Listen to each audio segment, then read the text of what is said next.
ایک دفعہ شیطان آیا ہمارے نبی سے ملنے، تو آپ نے اس سے پوچھا تیرے دشمن کتنے؟ کہنے لگا 15۔ آپ نے فرمایا کون کون ہے؟ کہنے لگا پہلا تو تھوڑا ہی نمبر ہے، پہلا نمبر تو تھوڑے نال میرا لگو ہے۔ پھر کہنے لگا وہ مسلمان جو 24 گھنٹے باوضو رہتا ہے وہ میرا بڑا دشمن،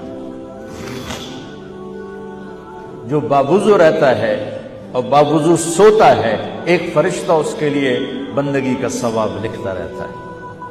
خیر واپس آتا ہوں، میرے نبی نے فرمایا 4 باتیں لے لو اور دنیا بھی تمہاری آخر، ساری PIA زندہ ہو جائے گی، ساری اکانومی زندہ ہو جائے گی، ساری معیشت زندہ ہو جائے گی۔ 5 بھی نہیں، ایک انگلی بھی آپ نے نیچے کر دی، کہیے بس اتنی لے لو۔ حفظ امانت، صدق حدیث، حسن خلیقت، عفت فی تہمت۔ کیا خوبصورت! ساری زندگی کسی کو دھوکہ نہ دینا، دیانت داری۔ میرے ملک کے ادارے کیوں ڈوب گئے؟ دیانت نکل گئی، کھوٹ آ گئی، دھوکہ آ گیا۔ میرے نبی نے کہا حفظ امانت، کبھی امانت میں خیانت نہ کرو، صدق حدیث، کبھی جھوٹ نہ بولنا، ہمیشہ سچ بولنا۔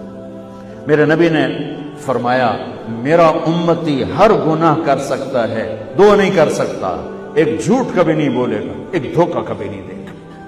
میرے نبی کی 2 صفتیں ہائی لائٹ ہوئیں، صادق اور بولو کیا ہیں؟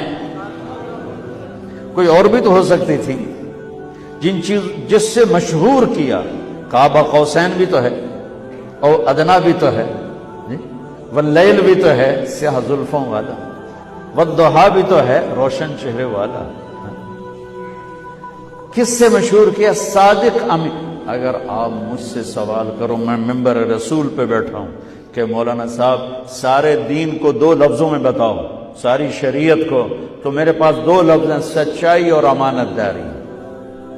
آپ مجھ سے سوال کرو مولانا صاحب ساری دنیا کے کفر کو بتاؤ، تو میرے پاس 2 لفظ ہیں، جھوٹ اور دھوکے بازی۔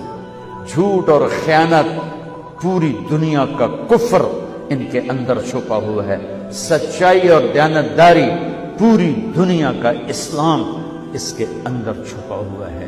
دیانت اور سچائی یہ بیج کی طرح ہے، اور پورا اسلام پھر باغ بن کے پھلتا پھولتا ہے۔ جھوٹ اور دھوکہ یہ بھی بیج کی طرح ہے، پھر اس سے کفر کا جنگل کانٹوں بھرا جنم لیتا ہے۔ میرے معاشرے سے جھوٹ نکل جائے، دھوکہ نکل جائے، یہ پاکستان جنت کا ٹکڑا ہے۔ اور یہ حکومت کے بس کا نہیں ہے کہ وہ سب کو سچ بلوائے، یہ مجھے کرنا ہے، مجھے کرنا ہے، میں نے اور آپ نے اس کو شروع کرنا ہے۔ حضرت جریر بن عبداللہ یہ یمن کے شہزادے تھے، آخری حج پہ مسلمان ہوئے۔ اپنے نوکر سے فرمایا گھوڑا خرید کے لا، میں پیسے یہاں پیمنٹ کروں گا۔ وہ منڈی میں گیا، 300 روپے کا گھوڑا لے کر آیا۔ جب انہوں نے گھوڑوں کو دیکھا تو وہ قیمتی تھا، مالک کو پتہ نہیں تھا، اور یہ گھوڑوں کی نسل کے پہچاننے والے اس سے کہنے لگے تیرے گھوڑے کے 400 کر دوں؟ کر دوں۔ بڑا حیران ہو کے دیکھنے لگا، ہے کہ آپ تو مجھے چیز خریدنی ہے تو میں گھٹاتا ہوں، اور اجمل نے بیچنی ہے تو یہ اس کی قیمت بڑھاتا ہے، اور یہاں خریدار کہہ رہا ہے 400 کر دوں؟ وہ کہنے لگے کر دوں۔